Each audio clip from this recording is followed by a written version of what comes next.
Let me tell you something about Courage the Cowardly Dog that the people who made it probably understood better than most of the children who watched it. It is not a horror comedy. It is not a show about a scared dog having scary adventures in a scary place. It is not primarily about the monsters. It is not primarily about nowhere. It is not even primarily about the specific parade of grotesque, surreal, occasionally genuinely disturbing antagonists that populate every episode.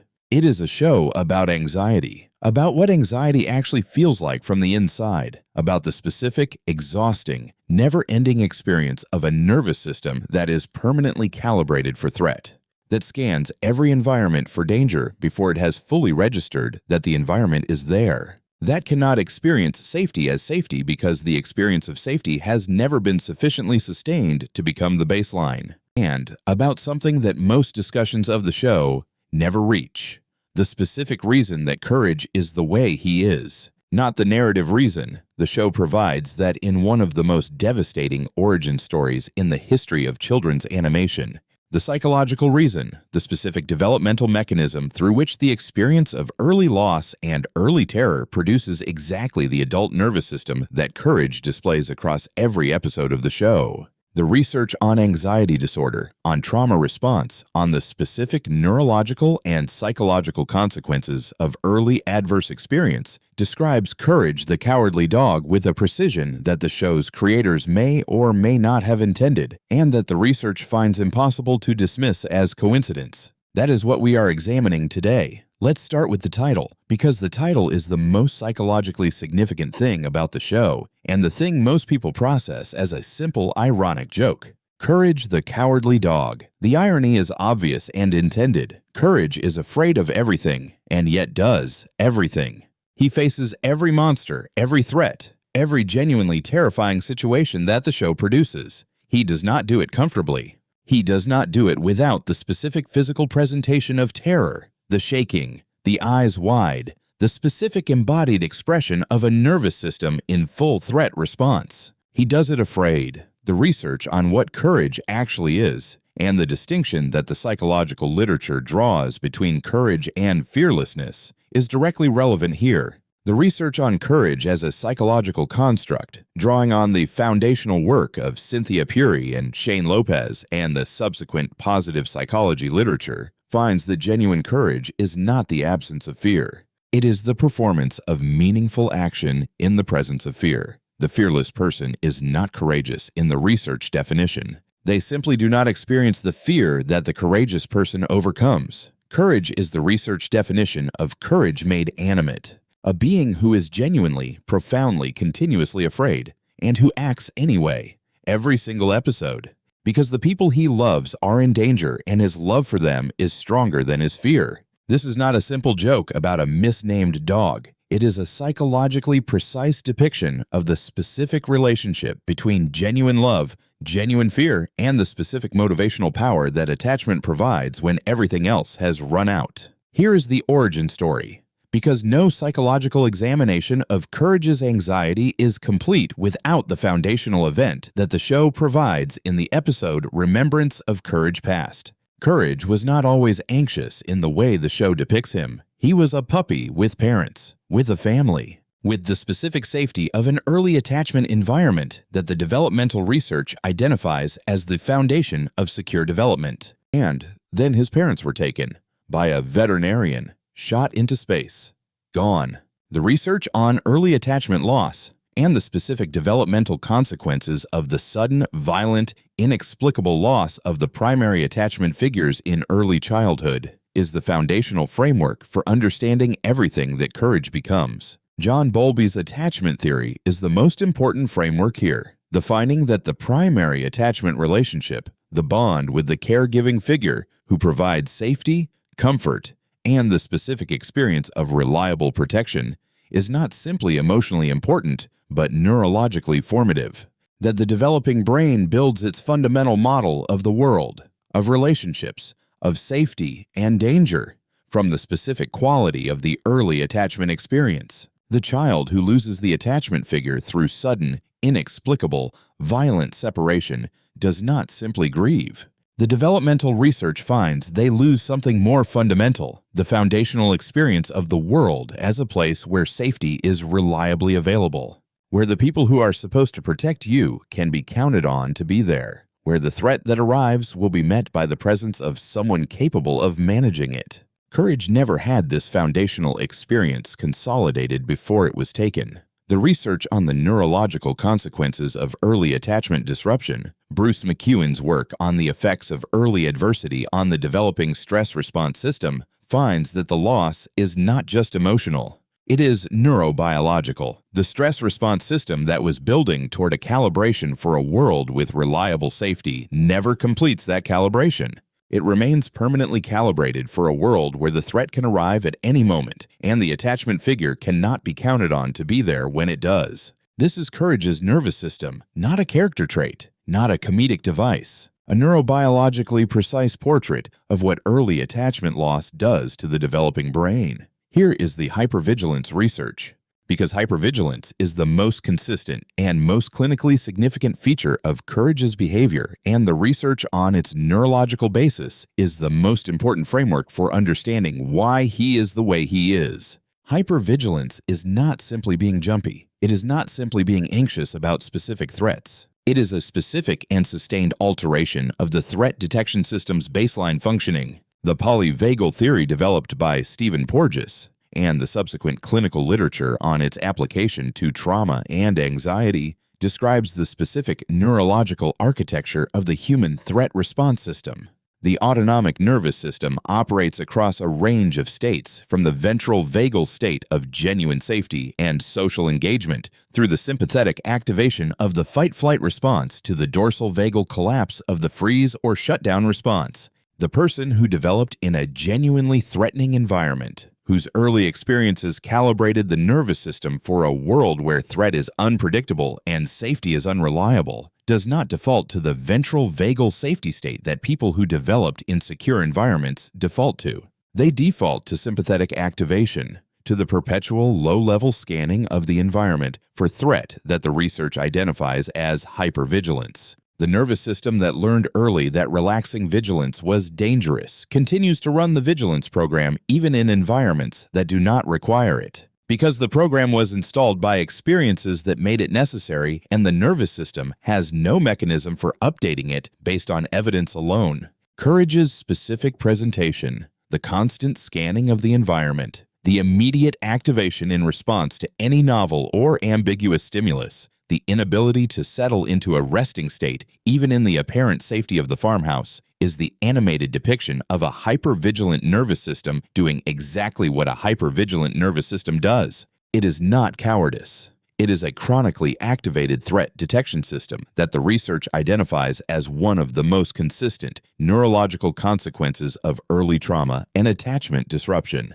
Now let me talk about nowhere. Because the specific setting of the show is not simply a surreal comedic choice. It is a psychologically precise metaphor for the subjective experience of the anxious mind. Nowhere is a place where threat is genuinely unpredictable, where the environment produces genuine danger that is not explicable, not predictable, and not preventable through any amount of vigilance or preparation, where the next threat is always coming and cannot be anticipated in its specific form. The research on unpredictable threat and its specific psychological consequences, and the distinction between predictable and unpredictable stressors in the clinical literature on anxiety, is directly relevant. The research on stress and controllability, Martin Seligman's foundational work on learned helplessness, and the subsequent literature on the specific effects of uncontrollable versus controllable stressors, finds that the specific psychological damage produced by genuinely unpredictable, genuinely uncontrollable threat is categorically different from the damage produced by predictable threat. Predictable threat allows preparation, allows the development of coping strategies, allows the nervous system to calibrate the threat response to the specific parameters of the known threat. Unpredictable threat produces a generalized state of chronic activation. The nervous system cannot calibrate to a specific threat because no specific threat is reliably predictable. So it remains activated across the entire range of possible threats, scanning for everything, ready for anything. never fully at rest because rest might be the moment the next unpredictable threat arrives. Nowhere is the literal externalization of the anxious mind's relationship with the world, a place where this is true, where the unpredictable threat is genuinely unpredictable and genuinely threatening, where the hypervigilance that in the real world is a dysregulated response to a world that is actually safer than the nervous system believes, is in nowhere a genuinely adaptive response to a world that is actually as dangerous as the anxious mind perceives. Courage's anxiety is not a pathological response to a safe environment. In nowhere, it is a rational response to a genuinely dangerous one. And that is the most psychologically honest thing the show does. It gives the anxious protagonist a world where the anxiety is warranted, where the vigilance saves lives, where the nervous system that in other contexts would be described as dysregulated is, in the specific context of this specific world, the appropriate response. Here is the piece about Eustace that the research on invalidating environments makes most clinically significant. Eustace Bagg is Courage's primary source of emotional invalidation, the figure who consistently responds to Courage's genuine fear expressions with dismissal, contempt, and the specific message that the fear is not real, not warranted, not worthy of attention or care. The research on emotional invalidation, Marsha Linehan's foundational work on the invalidating environment and its relationship to emotional dysregulation, is the most important framework for understanding Eustace's specific psychological function in the show. The invalidating environment is one in which the individual's emotional responses are consistently met with the message that they are inaccurate, excessive, or unacceptable, where the genuine emotional experience of the person is consistently not received as valid, where the message is, what you feel is not what you should feel, and what you should feel is less. For the anxious individual, for the person whose nervous system is already running the specific hypervigilant program that early trauma installed, the invalidating environment is not simply emotionally painful. The research finds it is specifically damaging to the capacity for emotional self-trust. The child who is told consistently that their fear is not real, that they are being ridiculous, that there is nothing to be afraid of, when they are genuinely, neurologically, unavoidably afraid, does not simply learn to perform less fear for the invalidating environment. They learn to distrust their own perceptual and emotional signals, to question whether their genuine experience of threat is real or a product of their own defective nervous system. Courage cannot use Eustace as a co-regulatory resource, cannot bring his fear to the person who should be able to help him manage it and find the response that helps the fear reduce. He receives instead the specific invalidation that confirms the anxious person's deepest fear, that their emotional experience is too much, that there is something wrong with them for feeling what they feel. Here is the piece about Muriel that the attachment research makes most important. Muriel is the show's attachment figure, the one consistent source of genuine, unconditional warmth and care in an environment that otherwise confirms every anxiety Courage carries. The research on the protective function of a single secure attachment relationship, even in the context of otherwise adverse environmental conditions, is directly relevant to understanding what Muriel provides for Courage. Mary Ainsworth's strange situation research and the subsequent attachment literature finds that the availability of a single reliable attachment figure, a person who provides consistent warmth, who responds to genuine distress with genuine care, who does not require the anxious presentation to be managed before the care is extended, produces a specific and measurable buffering effect against the psychological consequences of otherwise adverse conditions. Muriel is the neurobiological reason that Courage can function at all. Her consistent warmth, her consistent acceptance of Courage exactly as he is, afraid, shaking, expressing the full dramatic range of his threat responses without shame or dismissal, provides the one co-regulatory experience that his nervous system was built to receive and never reliably had.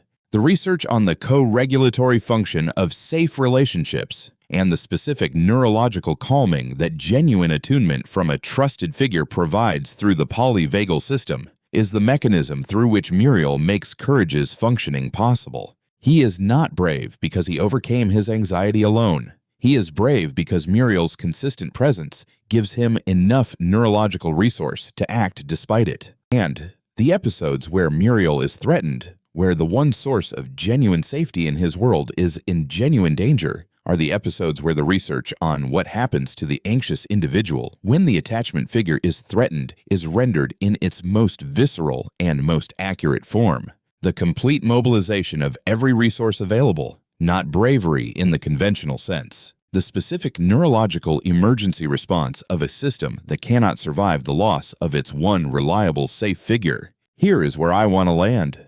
Courage the Cowardly Dog ran for 4 seasons on Cartoon Network from 1999 to 2002. It was a children's show. The children who watched it were frightened by the monsters, amused by the comedy, and moved in ways they could not yet articulate by something underneath the surface of what they were watching. What they were watching was a portrait of anxiety, of hypervigilance, of the specific nervous system that early loss and early terror produce, of the specific exhaustion of a mind that cannot rest because rest has never been proven to be safe. But they were also watching something else, something the research on attachment and resilience identifies as the most important finding in the entire developmental psychology literature. They were watching what love does when anxiety is what it has to work with. Courage is afraid of everything. He always has been. The show never pretends otherwise. His nervous system was shaped by an event he did not choose and cannot undo, in a world that has continued to confirm every fear the event installed. And he shows up anyway, every episode.